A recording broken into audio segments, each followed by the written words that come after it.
The Queens of Spice podcast is created for adult audiences only. Our show contains cursing, vulgar content, dark humor, descriptions of sexual acts and desires, and is not suitable for listeners under the age of 18. Some episodes also contain themes which may be triggering for listeners. Please take care of yourself. It puts the lotion on the knob or else it gets the hose again.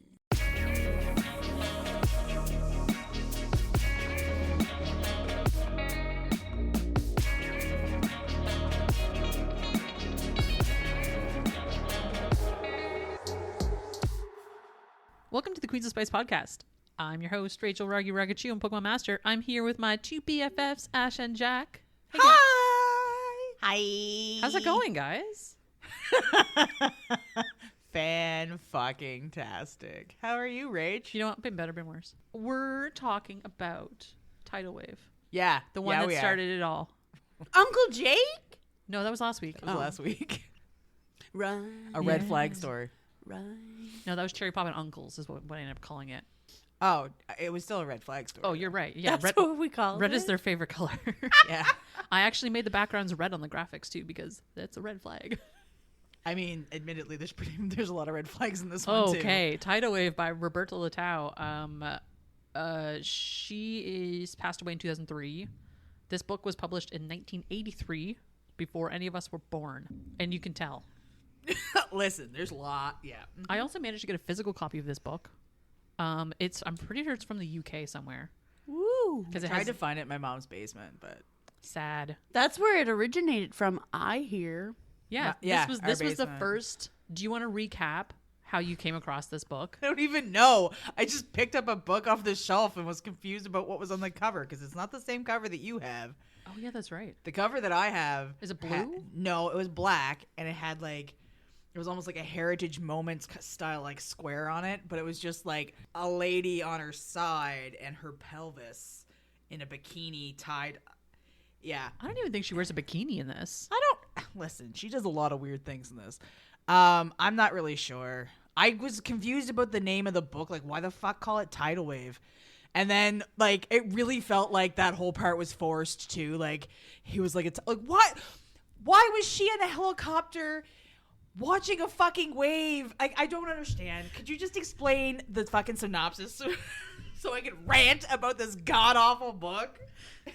Please send help. Yeah, sure, Ash. I'll read the summary for this book for you real quick. Nicholas Frayne knew from the first moment he set eyes on Arabella Crawford that they belonged together. On board the luxury liner SS Tatiana Aninovna, he leads her on an erotic voyage of discovery, taking her to the furthest limits of carnal desire and introducing her to a world of exquisite sexual pleasure. The only man that can come between them is Anthony Quatermain, Earl of Heversham, Arabella's former lover. Is Arabella still under his spell, or will Nicholas carry her away on a tidal wave of passion? As the ocean liner reaches the end of the voyage, Arabella must choose between love and lust to seal her destiny. Ooh. I really think that the author missed a whole fucking opportunity in turning this into the Titanic. I was waiting for that the whole book. It's interesting how many like kind of subtle references there are to the Titanic too, because I think they even mentioned the Titanic at one point, like referencing big cruise liners. I don't know. I was waiting for the "I can smell ice," line, but that never came. They admittedly later in the book, near the end, they do take a detour to look at some icebergs. Yeah, and they didn't crash, and I was really fucking disappointed. The whole time, I am like dropping things into the group chat, being like, "What the fuck? What the fuck? What the fuck? What the fuck?" And it's funny because normally I try not to because I know Jack's gonna have to read the book at some point. But I've just gotten to the point where I know Jack's not reading that, so it doesn't matter. She just blacks out and the group chat happens. Yeah. And then she comes back. It's great. I don't pay attention. Sometimes if I'm tagged, I'll pay attention. Sometimes. Thanks for being here, Jack. I appreciate it. Yeah, no problem. So this book takes place over about 6 days. It starts with Arabella basically selling off her companies. She owns like 20 companies or something, and she sells them 31, I think it was. It is a crap ton.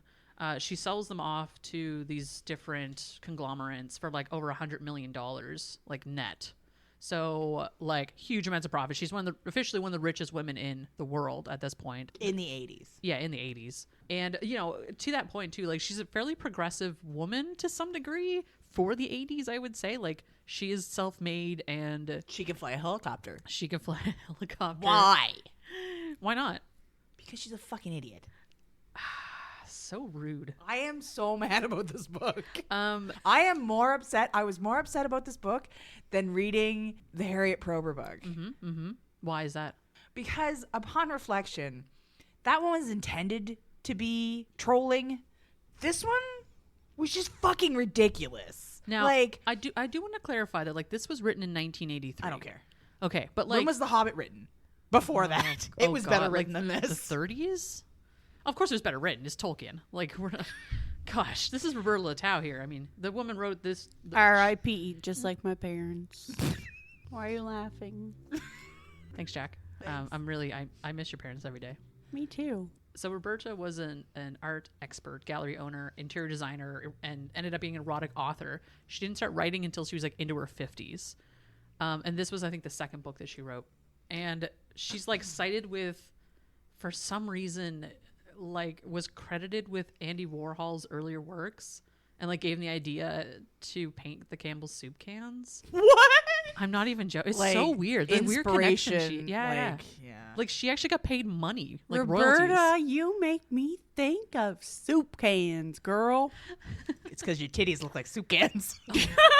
Dead titties look like soup cans. Well, I mean, they're probably just bones right now. Woof. Oh, wait. She could have been cremated. Cream of soup? Oh. Cream of Roberta soup. Ew. What's up, Jack? What were you gonna say? Wait, she didn't inspire him until she died? She passed away in 2003. She was born in 31. So right. when she inspired him, she was alive at the time. alive. I have it on good authority. She was alive at the time. So And- she didn't have the soup can titties then. well, she probably did. They were probably just full, not empty soup cans.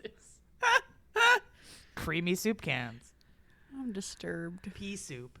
Anyway, so it's pretty obvious that you know, This book is horrible. well, all right, calm down. It's fairly obvious that with her background and all those things, like, you know, art and gallery owners, and she's like traveled all over the world and stuff, like it reflects pretty heavily in this book. I see why you say that, but even still, as I read it, it really felt like a 12-year-old had written a fucking story and was just dropping like Cartier and Dolce & Gabbana and like all of these names. If I have to read Dom Perignon again, oh my god, they said that phrase about 100 times in this book. It You was- could drink to it, drinking game. yeah, it was. Fun. No, not if you had to read it. It wasn't. No, And yeah, you're right. It's like it's literal name dropping every 12 seconds about some style or some fashion or whatever, and it was just Kidskin. I literally was trying to mark down how many times Kidskin was used, and I was like, it's just such a weird word. Like we don't use that word anymore to describe that type of material. So like, it's not like it's just soft leather. Like it's not. well, my partner's response was, "Why are they making dildos out of children?" And I was like, I like it. That is both hilarious and ignorant, but good. "Well, Kidskin dildo." Yeah, I recognize that, but Yeah. but kid skin is a thing. Like Yeah, but if you don't know Kidskin's Right, a thing, then that's you're what I gonna mean. wonder why somebody makes a dildo out of children. And I was like, it's not children, it's goats' children. It's because they're smooth. it's not our kids, it's goats' kids. Goat babies. Okay, so they're on this boat. Like Nicholas watches her land her helicopter and offload, and like the boat waited for her and all this stuff. Admittedly, like later on, you find out that she was one of the silent backers for the boat and all this stuff. Because she's rich and very like She's so rich. so amazing. She's got just so much good money. at Mary Sue. She's a fucking Mary Sue. She is very good at everything. Yeah. Yes. And it annoyed the shit out of me. I want to note too that like when you hate a book, you hate a book. It takes a lot for me to hate a book. Yeah, but you though. hate every aspect of it. Like, well, this is what I mean. If I don't like it, I genuinely do not like it. Mm-hmm. And this is not a long book.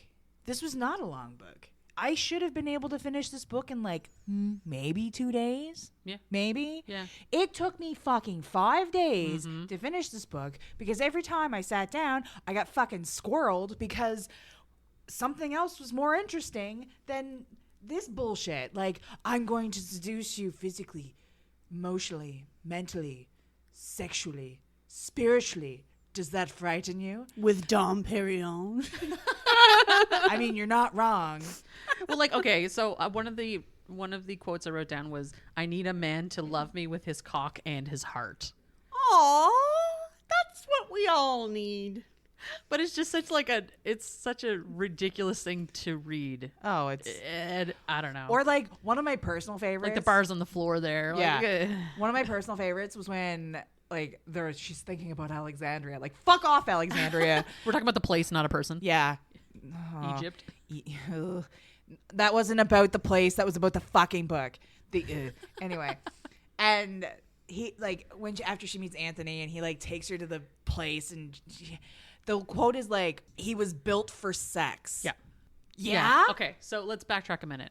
So there's kind of two stories going on in the back of this book. One is they're on this luxury cruise liner, and they're going, like, it's transatlantic, and they're like, so there's this like love thing going on with Nicholas and Arabella, and then Insta love, 100% insta love. And then she has also been in the past the mistress of this Anthony Quatermain dude. Who was a dickhole. He is 100% a dickhole. And that's why we're on Team Nicholas, not Team Anthony. I'm not on Team fucking Iceberg. That's the team I'm on. That's the team I'm on. The only sin would have been the dogs would have gone down with the ship. And that's sad. That's true. I don't even care about the parakeets. I just care about the dogs. She has 4 dogs. Also, the dog names they piss me off. It's Cyril. Oh, sorry. It's Cecil, Cyril, Cedric, and Carmen. I mean, I like people names on dogs. No. But like, it's a hard C Carmen. It pisses me off. Like the consistency. I'm glad that's what pisses you off. It pisses me off. Maybe it's actually Sarman. Searman. I don't think it is. No, it's probably not. It's probably not. It's definitely There were a lot semen. of semen in this book. Yeah, there's so many semen in this book. But like, and everybody was like, everybody was in love with her. Like, everybody was in love with her. Mm-hmm. Even like with that Cats guy. Izzy Katz. Yeah, I was like, much. Like, and then they like, at what point when you are meeting somebody for like the first or second time, do you be like, I'm attracted to you, but I know nothing is going to happen about it, so let's just discuss this and move on. Like, fuck off! It is, like, this book is 100% pretentious. In every single way I can think of pretentiousness, this is the book. It's written by a 12-year-old. A pretentious 12-year-old. Yes. Who, like, heard the word Dom Perignon. Like, I'm going to use that as many times as I can in a fucking book. Somebody probably paid her to put that word in a book, and, like, she got fucking royalties every time she used that goddamn word. And, like, okay, for the first part, I was like, where are all these flowers coming from? Like, is there a florist on this fucking cruise ship? Yeah, there is. Obviously there is, but, like... There's an entire, what is it? Now, I don't know the references, but it's, like, one of the streets in New York where all the fine shopping happened in the 80s. Fifth Avenue something along those lines, equivalent. Basically, they had a small version of that in the ship where you could buy... like alcohol and flowers and like apparel and jewelry. Yeah, because Anthony goes and sends her the fucking like sapphire necklace. Like, I'm sorry, what? Like, go away. Oh yeah, and I'm not gonna talk to you until we'll get to that part. But I'm fucking pissed about that part too. Okay, so there's these two kind of stories going on. She's like kind of reminiscing about being a mistress to Anthony and how she met him and like in Alexandria. And they went to like this weird sex hotel of place. But she left her boyfriend because she needed to be swept up in exotic Alexandria, and then she meets the guy and like accuses him of fucking stalking her, and he's like, I'm actually in the room next to yours, which is fine, okay. And then she like seduces him from the balconies. Well, and he's like, I've been listening to you and that whatever child, basically, because they're like in their early 20s. It's like, I've been listening to you have sex all week, and I now want to make you satisfied. Yeah. So then he takes her to some beach and they go eat, and then she goes to the beach. That's such a weird scene. Like, why? And then she fucking gobbles on his knob, and then she's like she like gets dressed and she's like, oh no, I'm not going to be as easy as you were. And then they end up back at the fucking hotel, and then he takes her to some palace. Like, Sex palace.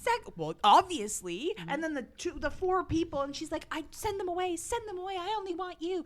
No, I won't. I'm going to provide you with everything. You wanted everything. I'm going to give you everything. So do you remember after they like do it for the first time and they're like, let's go take, sorry, they don't do it. She gets serviced by one of the man boys there who's there for sex at the sex hotel. While he's having his knob rubbed by the lotion or the oil. Yeah, the oil. And it then puts the lotion on the knob or else it gets the hose again. Thanks, Jack. Yeah. Good reference. Probably his hose, but whatever. So do you remember what happens after that? They go into the tub. Oh, listen. Do we really want to talk about this? Because I had to read that scene fucking 5 times in order to figure out what the fuck was going on. And even still, I was like, why? Because who in their goddamn right mind sees a woman and thinks, that vag needs to be douched? You do not stick perfume and fucking soap in a woman's vagina and think that, ooh, this is going to be sexy. You do this after you tell her that you're happily married and you're never going to leave your wife, and so we can play as long as you're okay with this. Oh yeah, but FYI, if we're gonna do this, no man can have you. Fuck you, sir. Fuck you. Oh my goodness. So angry. Just a PSA, everyone. Vaginas are self-cleaning. No need to do that. Yeah, don't ever douche your vagina with anything except water. Perfume does not go in the vagina. Admittedly, that was a horrible thing to have to read. When he's douching her with perfume and oils and stuff. And I'm like, oh, please, don't. After I realized what was happening and I read it 5 fucking times, I was like, I'm going to fucking throw up. Yeah, you're like, surely this is not what's happening. Oh, it is. I assure you that's what happened. And it was unfortunate. Because if you've had multiple lovers and you have a happy wife and you're fucking having children and all that stuff, you would think you would understand how a vagina works. You would think that, but clearly not. Clearly not. Especially in the 80s. They definitely didn't know how vaginas worked. I mean, men in the fucking 2000s don't know how the vagina works, so I guess whatever. But in the 21st century, no, you're correct. So anyway, so they go. She goes through reminiscing about this whole thing, meeting Anthony and going for dinner, and while she's in the bathtub. While she's in the bathtub, she's in the fucking bathtub, and she's thinking about being douched in a bathtub. Yeah. Before she has sex with him. So then, like after, I believe it's after the timelines are kind of wonky in this, but. At one point, she gets out of the bathtub because there's a knock on the door or something, and it's like her room service or something. So she gets up and puts on a gauzy whatever, and she answers the door. And sitting at the door is Nicholas. Did that happen? Did she reminisce about Nicholas before or after? This is what I'm saying. I can't remember the timelines exactly, but it's around the same time because she's wearing like a robe, like she's not wearing proper clothes when she answers the door. Oh yes, because he calls her and congratulates her. Anthony calls her and congratulates her on the business thing and sends her the fucking sapphire necklace. I think that was a couple days after because he doesn't know. I don't know. It doesn't really matter, I guess. But like anyway, so my point being that Nicholas comes to her door delivering her food or whatever. Because he wants to seduce her physically, mentally, emotionally, spiritually. You got it. Does that frighten her? Nailed it. Yes. No. I don't know. It would frighten me. His language frightened me. Want to seduce you with my dick. Listen, I would have been more okay if he had showed up and popped his dick out and been like, yo, want to suck it? Because that would have made more sense. So she answers the door and he immediately just kisses her. Straight up. Doesn't even introduce himself. Again, it would have made more sense if he whipped his dick out. Well, and then they do some hanky-panky on the sofa. He like fingers her or something. Yeah. Yeah. And that's fine. And then, oh, no. Oh, no. Oh, the letter of introduction. You skipped over the part where he had the letter of introduction that he made the fucking captain write him. And at the end, it's like, I wouldn't have written this unless I thought you wouldn't genuinely enjoy his company. Please come to dinner tonight with us and blah, blah, blah, blah, blah, blah, blah. Fuck off. He really vouches for Nicholas to be there. And then Nicholas you're like, yeah, that's the thing that happened. Well, that happened after he kissed her, though. Yes, but it happened. Yep, you're true. That's right. Yeah, that's the thing. So, all right, calm down. I think she likes it. This book is not super likable. I will say, having read it twice now, though, I did like it a little bit more the second time around, only because I knew who to root for and I knew what was going on. And I will never have that feeling. Yeah, the first time you read this book, it is very confusing. Like, it jumps around, like the narrative's kind of weird, and there's nothing linear about this book. Not even like when the storylines are linear. Is the story linear? Like, so she goes to dinner with the captain and all the people, and she meets the peoples, and then the next fucking chapter she's in bed with Anthony. But in the scene prior, she's upset because Anthony didn't show up to the dinner. So how did she end up in bed with Anthony? And then she's leaving. So you think, oh, she's gone back to her room. And she's thinking about how she was upset that Anthony never showed up. And so she goes to go to bed because she's going to pleasure herself. You mean Nicholas? Yeah, Nicholas, Yeah. whatever. Men are the same in this. They're both dumb. So she goes to bed to pleasure herself thinking of Nicholas. And there's a letter in her bed saying, like, come to me tonight. Well, wasn't she already there? Why is this? So it jumps back in time, but there's no fucking indication that it jumped back in time. How are we supposed to know that? Please explain to me how I was supposed to figure that out. So, what you need to know about this Is it a bad book? That's okay. Everything to do with Anthony is basically the past, and everything to do with Nicholas is the present. I understood. And so that's the narrative that Roberta was trying to write of, like, this was the past relationship that she's letting go of, and this is the current new moving forward relationship with Nicholas that she's going to have. Which would have been fine if she hadn't lamented that Nicholas wasn't there, ended up in bed with him, and then ended up back lamenting that he never showed up, and then, like, that was not linear. That was jumping all over the place. That was like playing fucking hopscotch with a 3-year-old. It is, admittedly, this book is very non-linear. And That's one way to fucking describe it. but she does a lot of there's a lot of flashbacks, flash forward kind of situations that, like, I'm sure if it's one of those, like, if you were watching this on television, it might make more sense, but reading it did not make any sense. No, it did not translate well at all. And so, like, you see that a lot with some authors where they're trying to kind of, like, write what they see, not how things are, which does not always Is she translate to blind? the written word. Well, she might be. I don't know. She's dead. She can't be blind. She could be blind and dead. Sorry, that was disrespectful to blind people. I And apologize. Jacqueline's parents for being dead. But not blind. Gosh, where do you want to go from here? The bottom of the ocean. They did. Oh, like the necklace from the Titanic. Listen, if the whole ship had gone there, that would have been great. One thing I want to mention, because she has a flashback about, I can't remember what prompted it at the time, but she had the flashback about her birthday when she turned 30, which is the age gaps in this are, Yeah. But when she turned 30, they went on Anthony surprised her with a trip on a flying boat that he had, like, renovated or whatever. It was a flying boat. I don't know. I think it was supposed to be like one of those pontoon things, wasn't it? I don't know. It was big though. It was like, it was a Flying luxury. boat.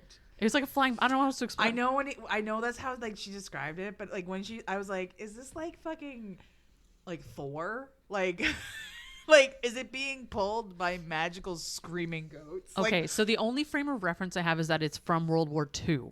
And that's all I know. So I don't know if this is like a blimp situation. a flying boat from World War II. Right? I don't know. Some historic person, please tell me. I have no idea what this actually means. I could have looked it up. I didn't. I don't think I cared enough. Well, and that was the thing too. But anyway, admittedly, a flying boat sounds amazing. Only if it's pulled by screaming goats. If they're screaming goats, bonus points.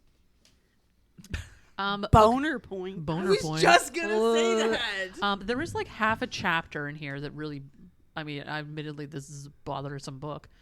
The half chapter that incredibly bothered me so hard was the Tidal Wave chapter. Oh my god. Where it explains the name of the book basically and how this like sensual But it tidal makes wave no is like rolling in. sense. It's just the whole setup for it is bonkers. Why malonkers. was she on the fucking Okay, so thing? she was doing business in one of these little Caribbean islands or something, and so Something she with oil, wasn't it? but it was oil adjacent. Anyway, whatever it was. Oil adjacent. LNG, whatever, that whole grouping of stuff. The And stuff got squirted into her vagina was oil adjacent too. you're not wrong. Anyway, so she was down this like Caribbean island, wherever, doing business, blah blah blah, and there was this researcher there who was researching tidal waves or waves in general, and he was like, "Hey, you want to see this cool thing?" And he's like, "This little wave out here in the middle of nowhere is going to turn into this killer wave and destroy this entire blah blah blah." And she's like, "Cool, let's go look at it in my helicopter." And she gets in the fucking helicopter and drives him around. He points it out, and then like as this killer wave is about to like eat this like desolate island, there's nobody on it. It's eating the island. Yeah, Nom, whatever. nom, nom, You don't nom, nom, nom, nom, nom, nom. Listen, I have to visualize this in a fun way, otherwise I'm going to stop reading it. Yes. And so she's like flying over this tidal wave and describing how it's so sexual and powerful and all this stuff and like tidal waves, tidal waves, tidal waves, and that's the name of the book. And It It's felt awful. very forced. oh fuck yeah, like this is one of those like B movie terrible things from the 80s. Like times of our lives. But a lot of it felt so forced. Like when she's talking about her family and how her dad was like this, like political journalist, and her mom was like the a story of her parents, doctor. And they're like 30 years apart or something. Yeah, and then she becomes like a prisoner of war, and they live in a fucking hotel, and her like godfather is her godfather's FDR. Yes. Yeah. Yeah. Because her middle name, I think, is, what was his wife's name? I don't know. I checked out. You could have told me that her grandfather or her step godfather was fucking Abe Lincoln, and I would have been like, yeah, okay, that makes sense. Those That timelines checks. line up, obviously. Clearly.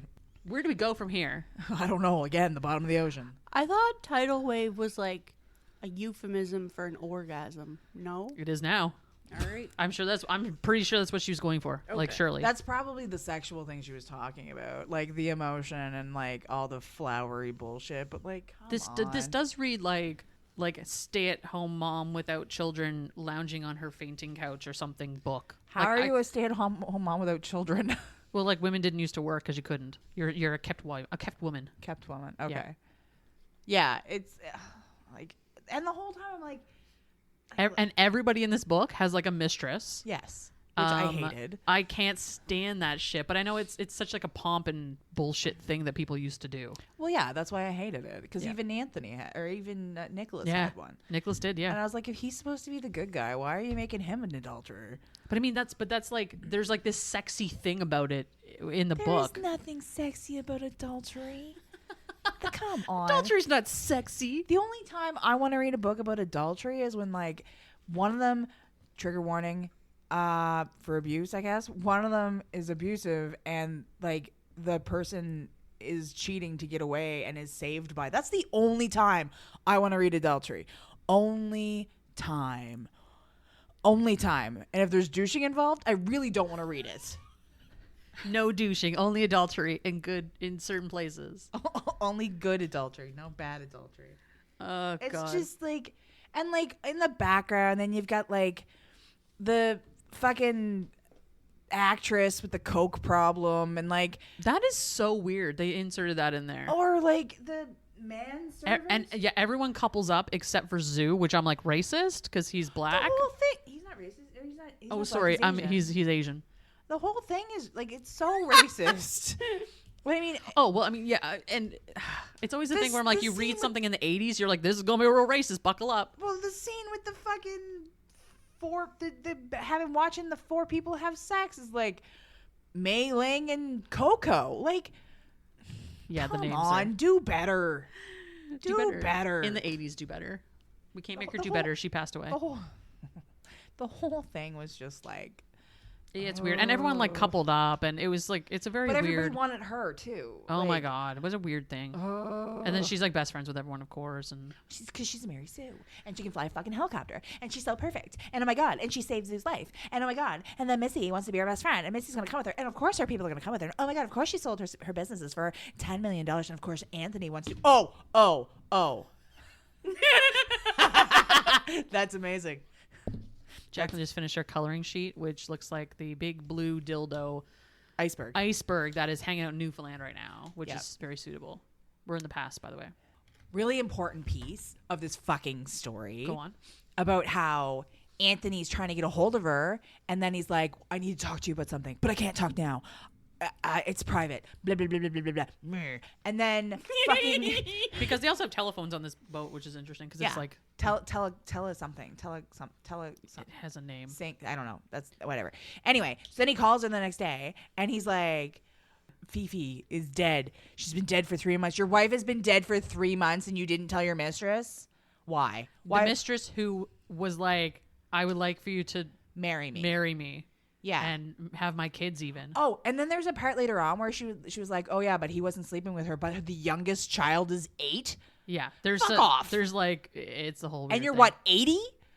God, you're an asshole. Like, and then he like wants her, and like he's trying to get, and then he ends up on the boat. Why is he on the boat? He comes to the boat because he's there to like marry her basically. I And know. to strong handle her too, which is really weird. Oh, yeah. And then Nicholas is like, he's a movie star. FYI, Nicholas is a movie star. Of course, He starts he is. as a movie star, and then he's going to be a politician. 'cause And he's that's retiring. where I was going, because he was like, "Oh, this is so fortuitous. You have a background, and your family has a history in fucking politics, and now I'm going to be a politician." And what was it? He was going to be like he's going to be like run on a Governor of Rhode Island. Yeah, Rhode Island. But he was going to be a He's like Republican. but like a Democrats Republican or something Yeah, stupid. yeah, And I was yeah. like, and the end no. the end of that chapter's like, what? You're a Republican?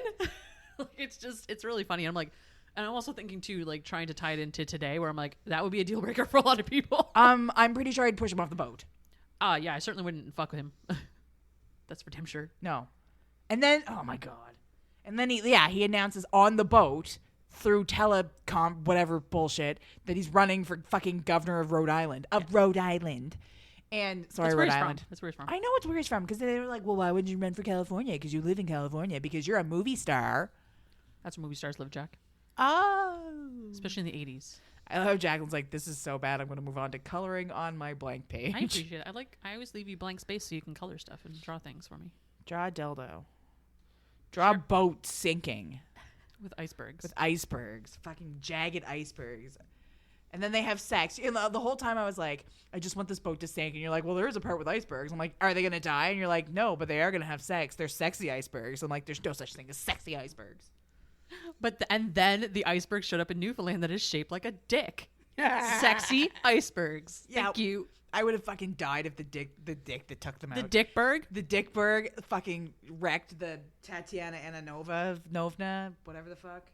So unsanitary. So, I mean, realistically, that was most of the notes I had. Because then they go and have fucking breakfast with Anthony, and she takes Nicholas with her. I'm like, well, weird. that's fun. The whole thing is very strange the way it flows, because he like basically asks her to marry him, more or less, and she's basically like, No, he yeah. does. Yeah, he yeah. does ask her. Yeah. He does. No, but like, sorry. So the morning before, or sorry, the night before they all have breakfast together, he asks her to marry her. And she says yes, of course. And then they tell everyone and whatever, all the things. Because everyone's like, oh, of course it's going to be an on-ship romance. You're going to marry each other, of course. Like, they've known each other for 6 fucking days. And then like, she still is ho and humming about, like, wanting Anthony back. Which is, I was like, you just said you were going to marry somebody else. And now you're like, do I want him back or not? Is it so and complicated and hard to... I hated her for that. And I mean, like, have a fucking backbone, girl. Well, not only that, but like, Nicholas's friend gave you that gift of like weird sex toys. Oh my! in a chest. No, it wasn't his friend. It was his agent. Which is still his friend. I guess Marvin, his agent Marvin, gifts them a chest of like sex toys, And then, oh my God, like vintage sex toys. And Nicholas doesn't want her to put like the Benoit ball things inside her, because he does like something about, he doesn't want her like coming as she's walking or something stupid. Yeah. Like, The whole thing is very weird. And then like, he doesn't like, she doesn't want to be front and center because she spent a lot of her career kind of being in the background of stuff. she just wants to have a garden and bake and do all of those things with her 4 learn how to fucking cook dogs and her manservant and her Missy. Like, go away, lady. Fucking. She's a manservant. She's a manservant. Named Zoo. Who's Good Asian? for her. And her assistant's named Missy. She's great. Also, okay, question. So the assistant's name is Missy. Sure. But her actual name is Selena Yeats, which they call out in the book. I wish they had yeeted them off the boat. Selena yeet him off the boat. And I'm like, it's a weird thing when they give people nicknames that come out of nowhere. I was like, why are you calling her Missy? Like, even her parents called her Missy. I was like, what the fuck is this? Because there's short little backgrounds on all of the characters in this. Too much. Way too much. Way too much. Yeah, but characters that especially do not matter to the story at all. Yeah, like the fucking actress with the coke problem. Why do we need to know about her? It was so. I think it just had to do with Marvin mostly, the agent. But I'm But like, I but still- still, I'm like, it's so weird. Well, maybe he could have used the weird sex chest on her. They're good friends. They used to date, but now they're just good friends. I don't get it. She likes his friendship because she has to work on herself. Sorry, I caught that the second time around. I was like, this is a weird. I also have to wonder too. And I mean, this is speculating. I suspect that there's a book about her later in the repertoire of Roberta's don't books know. because she wrote like 20 books or something. I did read in the because I was curious in the reviews on Goodreads after I finished it, and the people were like, Three Rivers was so much better. That was the than first book this." she wrote. Yeah, Yeah. and I'm like, This is the thing. Like, this is a genre of romance book. My son could write a better fucking romance book. Gosh, than I hope he this. doesn't. I mean, But my like this son. is like a genre of book that people would read, basically. Like obviously, because didn't your mom say it was her mother's book or something? Oh. Or is that sorry? Was that like a throwaway, being like, it's not my book, it was my mother's book? No, because I called my mother out on having the Flowers in the Attic books, which are like incest books. That's right. I forgot about that. They had major incest lives in them, and I was like, "Well, you had not V.C. Andrews, something anyway." Yes. Flowers in the Attic is V.C. Andrews. I love how Jack knew that. She knows a lot of weird stuff. I know, and Mom was like, "Those aren't mine. Those came from your grandmother." So I'm going to assume that Tidal Wave came from my grandmother too, which is even stranger. I mean, is it though? Because if my grandmother, my mother said my grandmother went through a period where she like really liked the V.C. Andrews books, which makes me question a lot of things about my grandmother. It's very interesting. Well, I mean, I think they're pretty popular books. Or at least they were. Yeah, they read them in school, I think in the States and stuff, but Like, like, read those in school? yeah, I think so. Wild. Correct me if I'm wrong, people. But like my grandmother. That's Mine. suspect. Yeah. Yeah, it's That's very like, suspect. I don't know your grandmother. I know enough that that's suspect. yeah, yeah. Anyway, it's fine. I mean, So to that point, those were all the notes I had. Jack, I got you something for you to read. It's short. Okay. This is short. This is the shortest read you're probably it's gonna not have made to do. for sex. It's this book is questionable. And like the sex is okay. Like I mean, Is it's it? it's the 80s. It's Sex not. is not okay. Nothing about this book is okay. The writing is atrocious. These are all the sex scenes. There's only like 8 or something. What bugs me the most is that this book is fucking trash, and that's how many sex scenes are in it. And then the book we've got coming next week is like fucking beautiful and amazing. And it But has that's like Love 3 Hypothesis. There's only one sex scene in the entire book. that's fair. And that book was a spectacular, in my I- opinion. Like the good read. In my humble opinion. So Jack, I'm gonna get you to read this for us. This is like one of the last. I think this is the last sex scene in the entire book, and this is like they're breaking out. They're breaking out the gift that Marvin gave them. The treasure box. The treasure box of goodies. Treasure box. Of vintage sex toys. Well, I love that it's in the 80s and it's still vintage. Like it's vintage. So like this isn't even like vintage. This is like Beyond vintage. Yeah, it's like ancient Egyptian bullshit is what it is. It's weird. It's like the Kama Sutra stuff. Arabella, standing provocatively, watched him, aware that every word she uttered, every movement she made with her body seduced him. Now he was naked. She saw his cock in full erection and his wonderful, large, heavy balls. She looked up from his cock and smiled. He led her to the foot of the bed and sat her down on the edge. Then, gently putting his hands on her shoulders, he pushed her down flat. Spreading her legs wide apart, he stood between them. Arabella trembled at the sight of him looming up over her, not knowing what he had planned, what his fantasies might be. He leaned over her and reached for 2 pillows, which he tucked under her shoulders, saying, "Watch us, my love, my wife-to-be." He said it calmly, with a controlled passion. Then he stood silently between her legs, examining every inch of her with his eyes. Slowly he went down on his knees and pulled her gently toward him until she was partially off the bed. Her knees spread wide apart, her feet planted on the carpet. He ran his hands seductively over her luscious long legs encased in the black stockings and played for a few seconds with the ruffles of the black and white garters. She watched him with mounting excitement as Nicholas admired her. She watched him take the palm of his hand with fingers spread and run it up over her mound, catching the silky flaxen hair. She shivered with anticipation as he squeezed his fingers closed and pulled her pubic hair. How delightful. Because that's what every woman wants. Pull me harder. He massaged her like this for a while. Then with both hands he spread her open as wide as he could and bent his mouth to her. Nicholas licked slowly with the most delectable long strokes. He sucked and licked, first one side, then the other. He inserted his tongue as deep as he could into the tender opening of soft, sweet flesh. It was exquisite and delicious. It was like being eaten alive.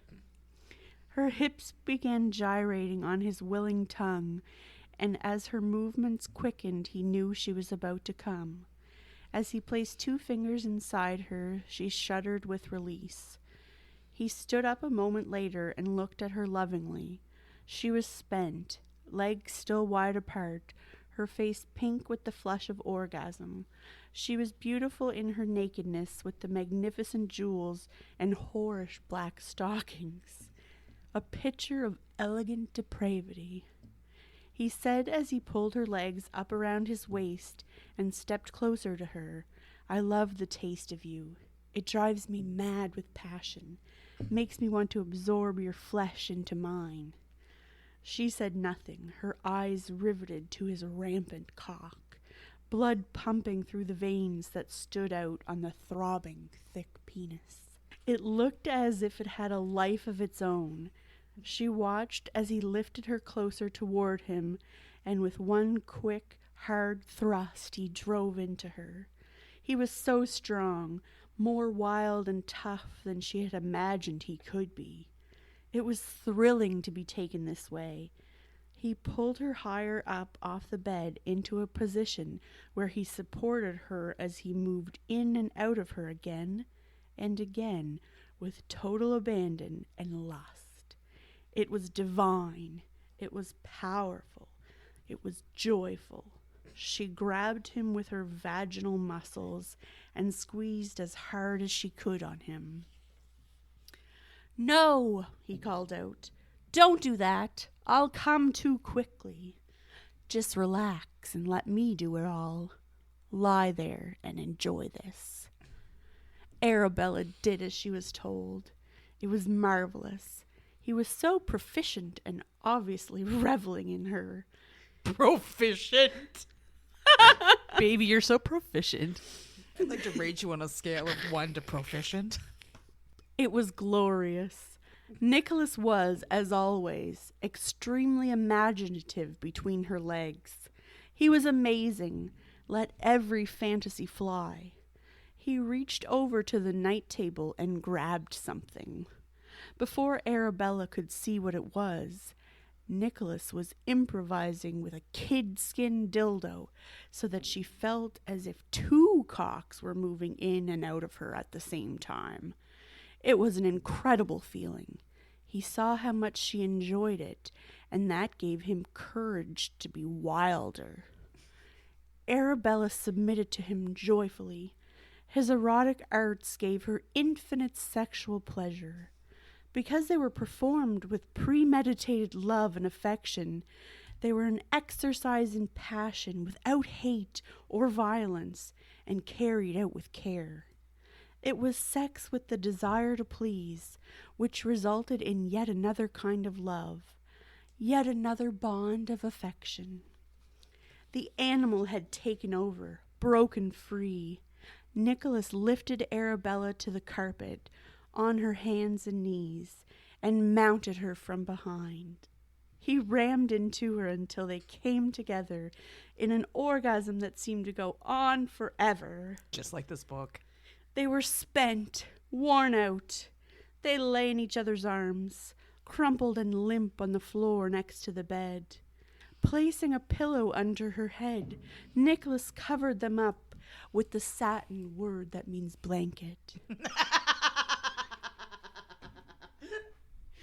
Arabella recovered quite quickly, but was still amazed at their debauchery, which was enhanced by Marvin's unique gift to them, a treasure chest of sex aids and toys. They had not spoken one personal word to each other as Arabella and Nicholas, but as a man and a woman they had had a dialogue to last a lifetime. Jack, I want to thank you for that dramatic reading. Finn. This is where you take a bow. You're welcome. Exit stage left. I mean that gives you a really good indication of how this book is written and the style it's written in. Admittedly, that was probably one of the better parts of the book. Absolutely, and that is like Great. what 20 pages from the end or 30 pages from the end. Like it's at the end of the book. Yeah. And like I found because we found this book. I found this book. And because I'm a horny fucking bitch, apparently even at like fucking 15, 14, not shocking, I guess. We read it and like skipped. That was the part that we had read. That's the one that stuck in my head. Was that like Kidskin dildo, There were parts that came DP almost kind of thing.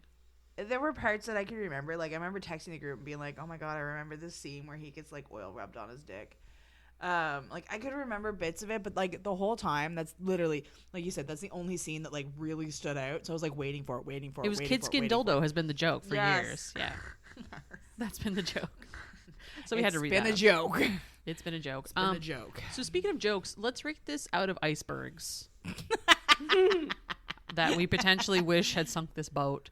Let's rate out of 5 icebergs. Like one of them might be dildo shaped. If we're gonna rate it out of icebergs, I think if it's bad, it should be 5 icebergs to make sure that the book fucking sinks, and that one iceberg means that it's good because it has a good chance of getting around. It only takes one iceberg to sink a ship. I can smell ice, you know.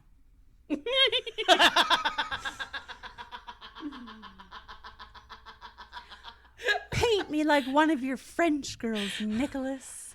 Iceberg straight ahead. She was living in Paris at the time, admittedly. What does that have to do with anything? She's French. She's not French. No. She was living in France, and so she's very French inspired. The Titanic didn't launch from France. She was talking about painting like a French girl. Oh, that was from Please stop yelling at me. That was from the book too, movie too. I'm going to rate this. I'm going to rate this 1 full iceberg and a penis iceberg. I have to recognize that this book was written at a different time. It was awful by today's standards. Rachel's being diplomatic. I am being incredibly diplomatic because, like, there were some things in this book. Like, here's the thing: I went to art school, and this reads like a book of someone who went to art school. This is reminiscent of university for me, and so like, as somebody who thinks Campbell's soup deserves to be painted, yeah, basically. And so, but like the pomp and the arrogance and all that stuff is very familiar to me. So like, there's a small comfort in having read this book about like, oh my God, this reminds me of like one of my art teachers, like in university. Like she would write or read this kind of crap. You know what I mean? Oh, a specific teacher. Some of them, yeah, like odds and ends of like, oh my God, like this is the kind of crap that they used to read or write. Like it's so full of pomp and arrogance, and like, I'm surprised the word juxtaposition hasn't showed up in this book at all, because that's all I can think about when I read it. So like, yeah, one and a penis. So that's what I got.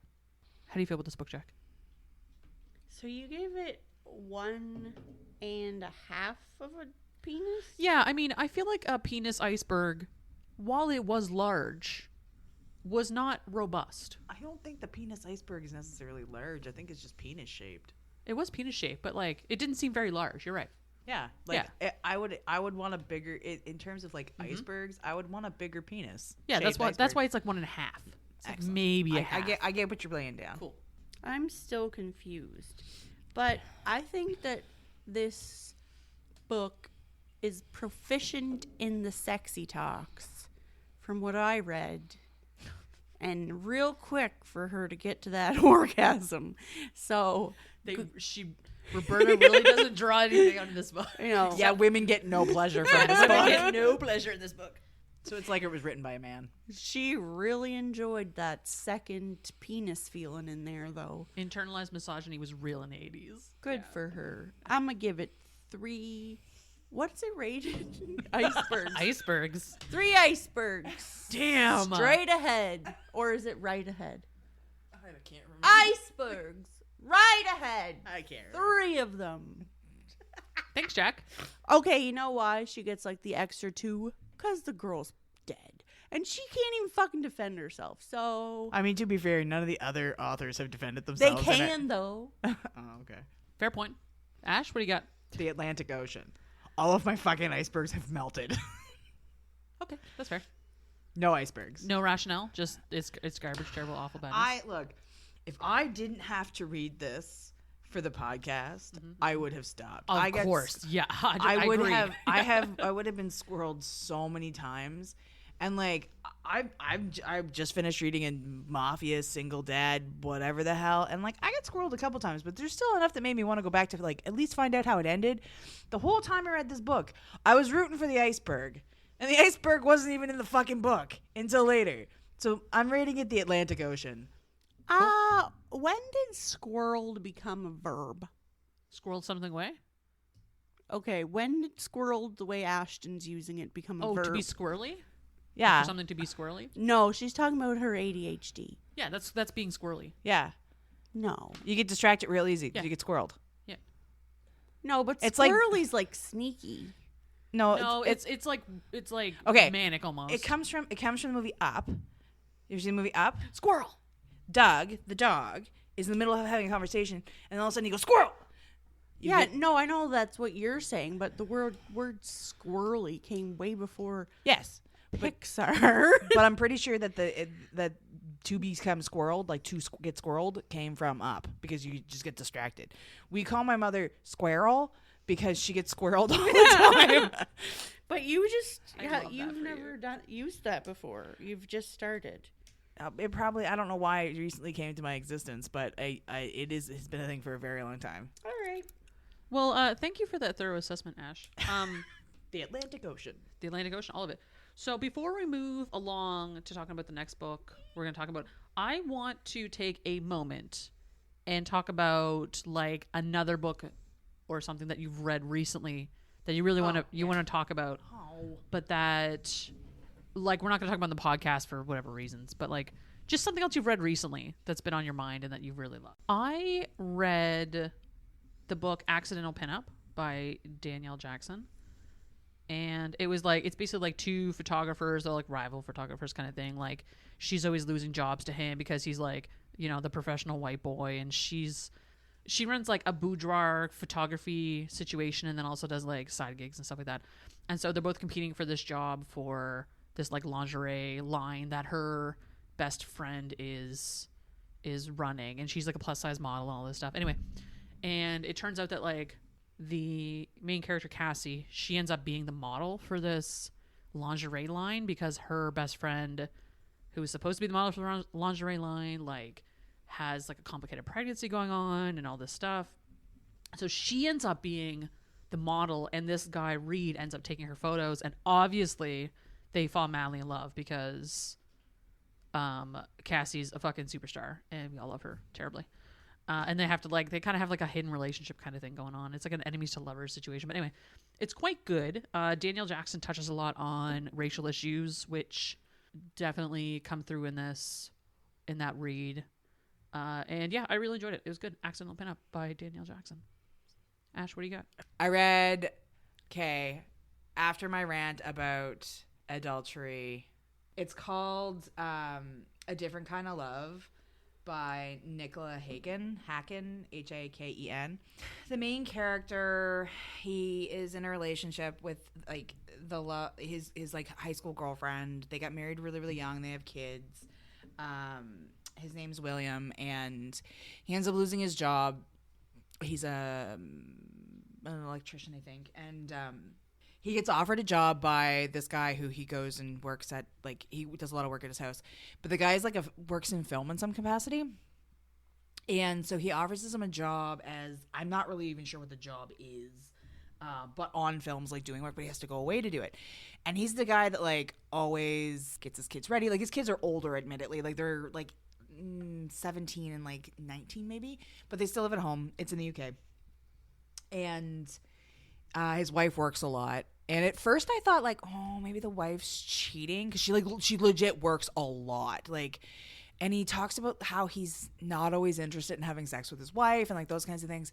And then he meets Lawrence, who is an actor, and he's introduced to Lawrence by the guy who I think his name's Andy, the guy who got William the job, and they start like flirting kind of thing. Does this turn into a gay romance? Yeah. Yeah. And it's really like, and the thing of it is, and like the whole kind of premise behind it is like William's always known that he was gay, but You love your gay awakenings too. yeah, gay or bi awakenings, like but he's always known it. But his dad's been very like negative and like really harsh, so he married his best friend, and he has this relationship with Lawrence, and it is like intense, and they genuinely care about each other, and like they even take a vacation, like he and his wife and his kids take a vacation on like Lawrence's family's farm or something, and he eventually comes clean to his wife that he has cheated and he's in love with this guy, and she's like, I always knew. Like, she's always known, because like she was his best friend, and they got married at like 17, and instead of reaching out to Lawrence and going back to Lawrence, he makes all these sacrifices to be home because like his wife had injured herself or something, and he makes all these sacrifices to like live in this rundown apartment and like work this dead-end job, and like his daughter, I think, is really, really upset about the whole situation, and they like he and the wife are still really good friends, and they're trying to like co-parent together, and at one point they try and facilitate a talk between like him and his daughter, and his daughter is so upset, and she says, I'm most upset because I didn't realize that you were struggling for so long, and I'm so upset that like you had to live this way, and like eventually the wife or the ex-wife goes to Lawrence and is like reach out to him, and they end up back together, and it's beautiful, and they like the wife gets like the ex-wife gets remarried, and like they go to the wedding, and it's like the whole premise is like the different ways you can love a person, because he still loves the woman he was married to, and but he loves his kids, he loves her a different way, he loves his kids a different way, he loves Lawrence a different way, but like Lawrence is the first time he actually feels like he can be himself, and it was just so good in that. And it was one of those like I said, I genuinely am not a fan of like the adultery trope, and it was really hard to read that, but the happy ending was the payoff. Oh my God, it was the message in that you can love a person without loving a person, and like without, and you can be in a relationship and it not be the right one for you, and it's okay to end something because you're better off friends, or because like, and all of those things, and those things are okay, like that's okay, and that it's okay to want more, and that sometimes we put ourselves into boxes because we think that society or us or whoever wants us to be a certain way. And it was just like, again, we're looking at this from hetero, white, cis female's perspective. It's but wholesome as fuck, though. I love those messages. It felt really good as the mother of a child who is, still trying to figure out who he is. And I say he because at this point in his life, he's straight, he's whatever. It was just, it's nice to see and read that stuff like that. I don't know, like maybe I'm crazy, but who's that author again? Sorry, Nicola Haken. And the name of the book is A Different Kind of Love. A Different Kind of Love. Okay. And it was so like, that sounds sweet. I love that. It was, and it wasn't like super, super, super crazy smutty, but it was like super sweet. Yeah. And I don't even know how I stumbled across it, but it was good. Jack, do you have any books that you read this week you want to talk about? I'm reading a book called The Night Thief, and it's actually I'm listening to it, which because I listen when I drive to work sometimes. That's like reading. We don't judge here. Yeah. That's how I consume half of my books. And it's like a detective series thingy. Yeah, you're into like true crime and stuff, right? Yeah, well, this isn't true crime, but yes, I like my true crime, but that's more of a podcasts thing. Mm-hmm. But I do like murdery, mystery, fiction books. Cool. Love it. Who's that? What was that book again? It's called The Night Thief, and the author is Joy Ellis. I think it's like the down in the series, like 8 or something. 8th nice. Or something. Have you read the other books? Yes. Okay. I kind of have to go in order. Same. Yeah. Hard same. There's been we've been looking at Father's Day books because we're going to do some Father's Day specials, and a lot of the Father's Day book ended up being like eighth. number 4 or 5 in a series, number 8 in a series. And I'm like, I can't read an entire series just to like Well, that was the see if that book was Day good. book. Yeah, the Mother's Day book we did, which we'll talk about next time, that is called Juniper Hill. It's by Devney Perry. It's available on Kindle Unlimited. We're going to talk about it next time for Mother's Day. So good. I am shooketh. It's such a good book. She's such a good author. And we're going to talk about that next week. So thank you for joining me for Tidal Wave. I appreciate you so much for toughing it out, Ashton. Thank you for reading it. Thanks for sticking in there, buddy, and hanging out. And I appreciate a it. murder penis. Thanks, Ashton's mom, for owning the book. Yeah. Or Slash her grandmother, who grandmother. knows? We're Grandmother. not sure. Yeah. Maybe it could have been her dad. Plot twist.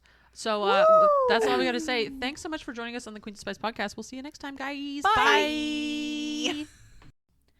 Thanks for listening to the Queens of Spice podcast. You'll find us on Instagram and Twitter at Queens of Spice. Or if you want to send us an email, you can reach us at queensofspice@gmail.com.